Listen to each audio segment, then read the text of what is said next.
Halo para pembelajar semua. Hari ini kita ketemu lagi dengan Pak Eka. Di video ini kita akan belajar tentang laju reaksi kimia dan faktor-faktor yang mempengaruhi laju reaksi. Simak video ini sampai selesai. Adapun tujuan pembelajaran hari ini adalah: pertama, menjelaskan pengertian laju reaksi, dan yang kedua, menjelaskan faktor-faktor laju reaksi. Banyak fenomena alam dan fenomena sehari-hari yang terjadi karena adanya reaksi kimia. Reaksi kimia ini ada yang berlangsung begitu cepat dan ada yang berlangsung lambat. Misalnya reaksi pada ledakan bom yang terjadi pada beberapa detik.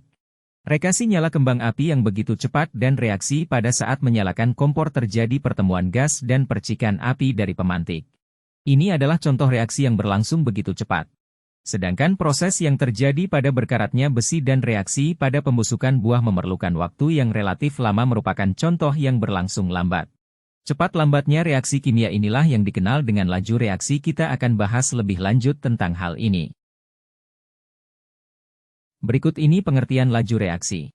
Di mana laju reaksi didefinisikan sebagai laju berkurangnya konsentrasi per reaksi tiap satuan waktu atau laju bertambahnya konsentrasi produk reaksi setiap satu satuan waktu. Jika A adalah per reaksi maka akan mengalami kecepatan pengurangan konsentrasi. Dan jika B adalah zat hasil reaksi atau produk maka B akan mengalami kecepatan bertambahnya hasil reaksi dalam waktu tertentu. Adapun faktor-faktor yang mempengaruhi laju reaksi antara lain. Faktor pertama, luas permukaan. Faktor yang kedua, suhu. Faktor yang ketiga, konsentrasi. Faktor yang keempat, katalis. Kita akan membahas satu persatu. Yang pertama, luas permukaan. Semakin kecil ukuran partikel maka permukaan bidang sentuh akan semakin luas dan tumbukan yang terjadi pada bidang permukaan semakin banyak sehingga laju reaksi semakin cepat. Jadi semakin kecil ukuran partikel maka laju reaksi semakin cepat.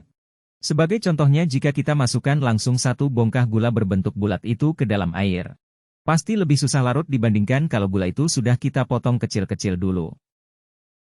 Dengan ukuran gula yang besar berarti luas permukaan gula untuk kontak dengan air sebagai pelarut lebih sedikit. Sedangkan gula yang sudah terpotong-potong, meski ukurannya lebih kecil tapi luas permukaannya lebih besar. Dan perlu diingat bahwa luas permukaan tidak sama dengan ukuran partikel. Faktor yang kedua yaitu suhu, di mana semakin tinggi suhu, maka akan membuat partikel dalam larutan bergerak lebih cepat sehingga kemungkinan partikel bertumbukan semakin besar dan laju reaksi semakin cepat. Sebagai contoh, dua panci A dan B berisi air yang berbeda. Panci A berisikan air yang dipanaskan sedangkan panci B berisi air biasa. Kedua panci sama-sama dicampurkan dengan gula. Dengan kondisi ini sudah pasti gula yang dimasukkan pada panci A yang dipanaskan akan cepat larut. Faktor yang ketiga adalah konsentrasi zat. Semakin besar konsentrasi suatu zat akan semakin pekat suatu larutan dan semakin banyak partikel yang dikandungnya, akibatnya semakin banyak kemungkinan terjadinya tumbukan sehingga laju reaksi semakin cepat.